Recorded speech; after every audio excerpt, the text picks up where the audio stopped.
ഓമനാംബുലിസം. കഥ സതീഷ് മാക്കോത്ത്. ഭദ്രൻ ചേട്ടനെക്കുറിച്ച് പറയാൻ ഒത്തിരിയാണ്. അദ്ദേഹത്തെക്കുറിച്ച് നാവ് വായിലിടാതെ പറയാനുള്ള വിഷയങ്ങളുണ്ട് ജനങ്ങൾക്ക്. പൊതുക്കാര്യ പ്രസക്തനും ജനസേവകനും മാത്രമല്ല ഭദ്രൻ ചേട്ടൻ. അദ്ദേഹത്തിൻ്റെ വ്യക്തിത്വം നിറഞ്ഞു നിൽക്കാത്ത മേഖലകളില്ല. സാമൂഹ്യ, സാമ്പത്തിക, സാംസ്കാരിക, കായിക രംഗങ്ങളിൽ ഭദ്രൻ ചേട്ടനെ ഒഴിവാക്കി മറ്റൊരാളെ സങ്കല്പിക്കാൻ പോലും ആർക്കും കഴിഞ്ഞിരുന്നില്ല. മലയാള ഭാഷയിൽ മാത്രമല്ല, ഇംഗ്ലീഷ് ഭാഷയെപ്പോലും പച്ചവെള്ളം പോലെ തൻ്റെ നാവിൻ തുമ്പത്തിട്ട് അമ്മാനമടിക്കാനുള്ള പാണ്ഡിത്യം അദ്ദേഹത്തിനുണ്ടെന്നാണ് പൊട്ടൻ കവലയിലെ കുറുപ്പിൻ്റെ ചായക്കടയിൽ കൂടുന്ന ബഹുഭൂരിപക്ഷം വരുന്ന ആൾക്കാരുടെയും പക്ഷം. മണിമണി പോലെ ഭദ്രൻ ചേട്ടൻ ഇംഗ്ലീഷ് സംസാരിച്ചത് അവരവരുടെ കാതുകൾ കൊണ്ട് കേട്ടതും കണ്ണുകൾ കൊണ്ട് കണ്ടതുമാണ്. ആലപ്പുഴയുടെ സൗന്ദര്യത്തിൽ ലയിച്ച് സമീപ ഗ്രാമങ്ങൾ കൂടി കാണാനുള്ള ആഗ്രഹത്തിൽ ഇറങ്ങിത്തിരിച്ച സായിപ്പ് ദമ്പതികൾക്ക് വഴിതെറ്റിപ്പോയി.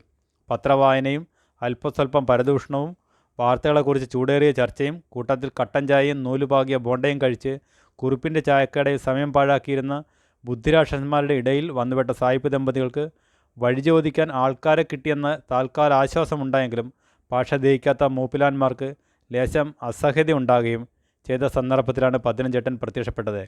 സായിപ്പിൻ്റെ സംസാരം കേട്ടപ്പോഴേ അവർ സംസാരിക്കുന്നത് ഇംഗ്ലീഷ് അല്ല, പകരം സ്പാനിഷ് ആണെന്ന് ഭദ്രൻ ചേട്ടന് മനസ്സിലാവുകയും സ്പാനിഷ് തനിക്ക് അത്രയ്ക്കങ്ങോട്ട് വശമില്ലാത്തതിനാൽ ആകാംക്ഷഭരിതരായി നിന്നിരുന്ന വയസ്സൻസിനോട് തൻ്റെ നിസ്സഹായാവസ്ഥ പ്രകടിപ്പിക്കുകയും ചെയ്തു. പിന്നീട് സായിപ്പ് ദമ്പതികളോട് ഇപ്രാരം പറഞ്ഞു: "you please speak in English, I can't understand your Spanish."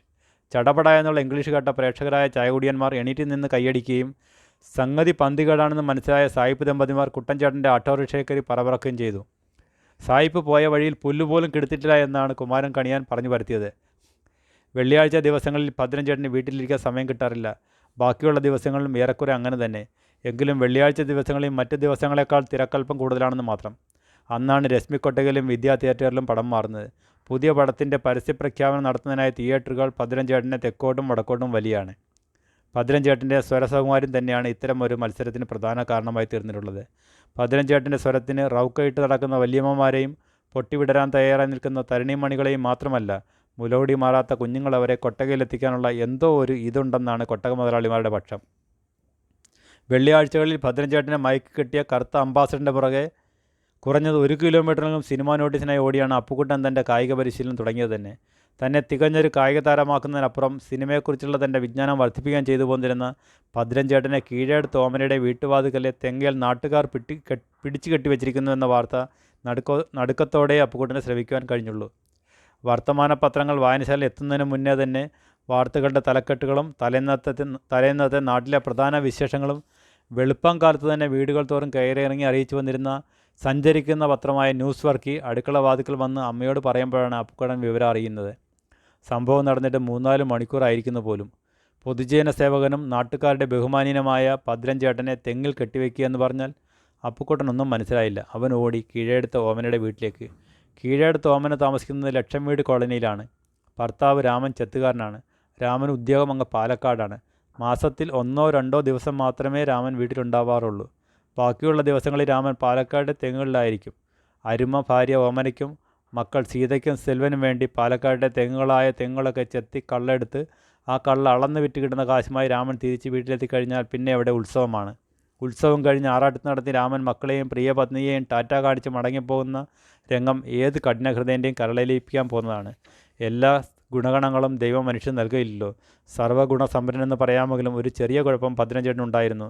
അതിപ്പം ലോകചരിത്രമോ ഭാരത ചരിത്രമോ പോട്ടെ, ഈ കൊച്ചിട്ടാവട്ടത്തിലെ ഗ്രാമചരിത്രം എടുത്തു നോക്കിയാൽ പോലും കാണാൻ കഴിയുന്നതും പല മഹാന്മാരുടെ ജീവിതത്തെ പിടിച്ചു കുലുക്കിയിട്ടുള്ളതുമായ അതേ വിഷയം തന്നെയായിരുന്നു: സ്ത്രീ വിഷയം. കാണാൻ കൊള്ളാവുന്ന പെൺപിള്ളേരെ കണ്ട ഭദ്രൻ സംസാരത്തിൽ പഞ്ചാര ചേർക്കുമെന്നാണ് മാഞ്ചോട്ടിലെ സ്ത്രീകളുടെ സംസാരം. ഓമന ചേച്ചി ആളൊരു കൊച്ചു സുന്ദരിയായിരുന്നു. ഭർത്താവും വീട്ടിലുണ്ടാകുമായിരുന്നില്ല. ഭദ്രൻ ചേട്ടൻ്റെ കൊച്ചു വർത്തമാനം ഓമന ചേച്ചിക്ക് ഇഷ്ടപ്പെട്ടു തുടങ്ങി. കൊച്ചു വർത്തമാനം വലിയ വർത്തമാനമാവുകയും വലിയ വർത്തമാനം പഞ്ചാര വർത്തമാനമാവുകയും പഞ്ചാര വർത്തമാനം പിന്നീട് രാത്രി വർത്തമാനമാവുകയും ചെയ്തു. പക്ഷെ അതിങ്ങനെയൊക്കെ ആകുമെന്ന് ഭദ്രൻ ചേട്ടനോ ഓമന ചേച്ചിയോ സ്വപ്നമേ വിചാരിച്ചിരുന്നില്ല. അല്ലെങ്കിലും രാമചേട്ടൻ സാധാരണ വരാറുള്ളതിനും 4-5 ദിവസം മുന്നേ ഇങ്ങ് പോകുന്നത് എന്തിനാണ്?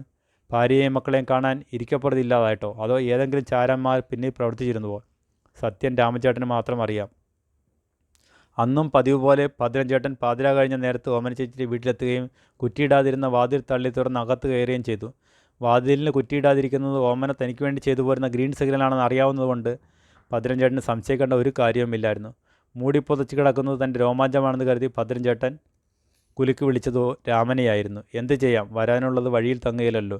ചെത്ത് കത്തിപ്പിടിച്ച് തഴമ്പിച്ച കൈ കൊങ്ങായിൽ അമരുമ്പോൾ ഒന്ന് ഞരങ്ങുവാൻ പോലുമാവാതെ പതിരഞ്ചേട്ടൻ കൈകാലിട്ടടിക്കുകയായിരുന്നു. പിന്നെ അവിടെ നടന്ന റെഫറിയും ഗോളിയും ഒന്നുമില്ലാത്ത ഫുട്ബോൾ കളിയുടെ ശബ്ദം കേട്ട് ഓടിയെത്തിയ ചില സന്മാർഗികളാണ് പതിരഞ്ചേട്ടനെ വാതിലിലെ തെങ്ങിൽ കെട്ടിയിട്ടത്. അപ്പുക്കുട്ടൻ എത്തുമ്പോൾ നാട് മുഴുവൻ ഓമനയുടെ വീടിൻ്റെ മുന്നിൽ കൂടിയിട്ടുണ്ട്, പതിരഞ്ചേട്ടൻ്റെ ഭാര്യ ഒഴികെ. ന്യൂസ് വർക്കിൽ തൻ്റെ ജോലി ഭംഗിയായി നിർവഹിച്ചിരുന്നു. പതിരഞ്ചേട്ടൻ്റെ ദയനീയാവസ്ഥ നാടായ നാടൊക്കെ ചൂടാറത് എത്തിച്ചതിന് ശേഷം മാത്രമാണ് കളത്രത്തെ വിവരം അറിയിക്കുന്നത് തന്നെ. വാർത്ത കേട്ട പാതി കേൾക്കാത്ത പാതി ഇടവപ്പാതി മഴയെപ്പോലെ ആർത്തലച്ച് നെഞ്ചത്തിട്ടടിച്ച് പാഞ്ഞു വന്ന ശ്രീമതി ചേച്ചിയുടെ ചിത്രം മനസ്സിൽ നിന്നും മായ്ക്കാൻ പറ്റാത്തതായിരുന്നു. അവരെ തടുക്കുവാൻ ആർക്കും കഴിഞ്ഞില്ല. ശ്രീമതി ചേച്ചി ഭദ്രഞ്ചേട്ടനെ ബന്ധന വിമുക്തനാക്കി. പിന്നെ ഭദ്രഞ്ചേട്ടൻ തലമൂടുവാൻ ഉപയോഗിച്ചിരുന്നതും ഇപ്പോൾ പാമ്പുവേലുവിൻ്റെ കഴുത്തിലെ പെരുമ്പാവിനെ പോലിട്ടിരിക്കുന്നതുമായ തോർത്തിൻ്റെ രണ്ടറ്റവും കൂട്ടിപ്പിടിച്ചുകൊണ്ട് ഇപ്രകാരം ഒഴിഞ്ഞു: എനിക്കിതു തന്നെ വേണം മനുഷ്യ, ഇതു തന്നെ വേണം. നിങ്ങൾക്ക് എന്തിൻ്റെ കുറവുണ്ടായിട്ട്? കെട്ടുപ്രായം നിറഞ്ഞു നിൽക്കുന്ന പെമ്മക്കളുണ്ടെന്നുള്ള വിചാരമെങ്കിലും നിങ്ങൾക്കുണ്ടായിരുന്നു. നടക്ക് വീട്ടിലോട്ട്. ഈ ശ്രീമതി ആരാന്ന് നിങ്ങൾക്ക് ഞാൻ മനസ്സിലാക്കിത്തരാം. ലജ്ജാഭാരം കൊണ്ട് തലകുനിച്ച് പിടിച്ചിരുന്ന ഭദ്രഞ്ചേട്ടൻ്റെ മുഖം ഒരല്പം ഉയർത്തി പറഞ്ഞു. എൻ്റെ ശ്രീമതി, നീയെങ്കിലും എന്ന് എന്നെ വിശ്വസിക്കൂ. സത്യമായിട്ട് ഞാൻ കുറിപ്പിൻ്റെ ചായക്കടയാണെന്ന് വിചാരിച്ച് വന്ന് കയറിയതാ. ഇരുട്ടായതുകൊണ്ട് ഒന്നും മനസ്സിലായില്ലായിരുന്നു. തള്ളപ്പശുവിൻ്റെ പാല് കുടിക്കാൻ പിറകെ കൂടുന്ന കിടാവിനെപ്പോലെ മിസ്സിസ് പതിരൻ്റെ പുറകെ നടന്നു പാവം ഭദ്രഞ്ചേട്ടൻ. അപ്പോൾ നാട്ടുകാർക്കിടയിൽ നിന്ന് വിജ്ഞാനികളാരോ വിളിച്ചു പറയുന്നുണ്ടായിരുന്നു: നമ്മുടെ ഭദ്രഞ്ചേട്ടൻ ഉറക്കത്തി എണീറ്റ് നടക്കാൻ സൂക്കേടാ, ഓമനാംബുലിസം.